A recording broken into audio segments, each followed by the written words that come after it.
ఇటీవల విడుదలైన గుంటూరు కారం సినిమాలో ఒక పాట బాగా పాపులర్ అయిన విషయం తెలిసిందే. అదే కుర్చీని మడత పెట్టి సాంగ్. యూట్యూబ్లో అది సెన్సేషన్ క్రియేట్ చేసింది. ఈ పాటను కుర్చీ తాత ఫేమస్ డైలాగ్ నుంచి క్రియేట్ చేశారు.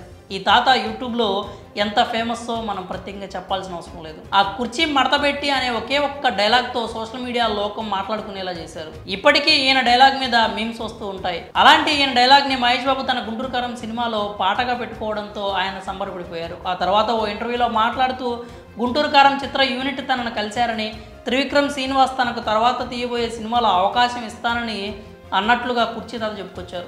ఆ తర్వాత కుర్చీ తాత మిస్సింగ్ అనే ప్రచారం జరిగింది. ఆయన కుటుంబ సభ్యులు మీడియాతో మాట్లాడుతూ కన్నీళ్లు పెట్టుకున్నారు.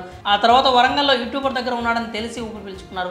ఫ్యాన్స్ కూడా ఆయన కనిపించకపోవడంతో కంగారు పడ్డారు. ఆ తర్వాత ఆయన కనిపించడంతో ఫ్యాన్స్ రిలాక్స్ అయ్యారు. ప్రస్తుతం అయితే ఆయన బాగానే ఉన్నారనుకున్న సమయంలో కుర్చీ తాత అరెస్ట్ వార్త వైరల్ అవుతోంది. కాలాభాష అలియాస్ కుర్చీ తాతను జూబ్లీహిల్స్ పోలీసులు అరెస్ట్ చేసినట్టు తెలుస్తోంది. వైజాగ్ సత్య స్వాతి నాయుడు ఇచ్చిన ఫిర్యాదు మేరకు పోలీసులు కుర్చీ తాతను అదుపులోకి తీసుకున్నట్లు వార్తలు వస్తున్నాయి. డబ్బు కాజేసి పారిపోయాడని, ఇష్టం వచ్చినట్లు తిడుతూ వీడియోలు పెడుతున్నాడని, తనని బూతులు తిడుతున్నాడని వైజాగ్ సత్య వాపోయాడు. అది తట్టుకోలేకే చివరకు పోలీసులకు ఫిర్యాదు చేసినట్లు వైజాగ్ సత్య చెప్పాడు.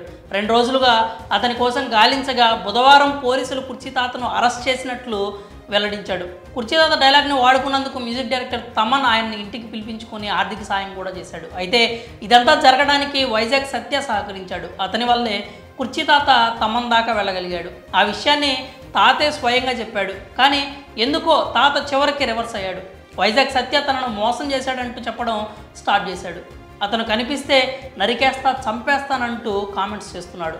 అయితే నిన్నటి వరకు బాగానే ఉన్న కుర్చీ తాత వైజాగ్ సత్య మధ్య గొడవ ఎందుకు వచ్చిందంటే, తమన్ని కల్పించినట్లుగానే మహేష్ బాబును కూడా కల్పించాలంటూ కుర్చీ తాత పట్టుబట్టాడట. అయితే అది సాధ్యం కాదంటూ వైజాగ్ సత్య తేల్చి చెప్పాడు. అప్పటి నుంచే వీళ్ళ మధ్య చెడిందని వైజాగ్ సత్య చెప్పుకొచ్చాడు. జనవరి 12న మొదటిసారి వైజాగ్ సత్యాను బూతులు తిడుతూ కాలాపాష యూట్యూబ్ వీడియో చేశాడు. అప్పుడు పోలీసులకు ఫిర్యాదు చేయగా స్టేషన్కి వచ్చి ఆ ఛానల్ వాళ్ళు తిట్టమంటే తిట్టానంటూ చెప్పాడట. ఆ తర్వాత మళ్ళీ వైజాగ్ సత్యాన్ని తిడుతూ వీడియోలు చేస్తుండడంతో పోలీసులను ఆశ్రయించినట్లు వాపోయాడు. ఛానల్స్ వాళ్ళు మందు పోయించి తిట్టిస్తున్నారంటూ చెప్పాడట.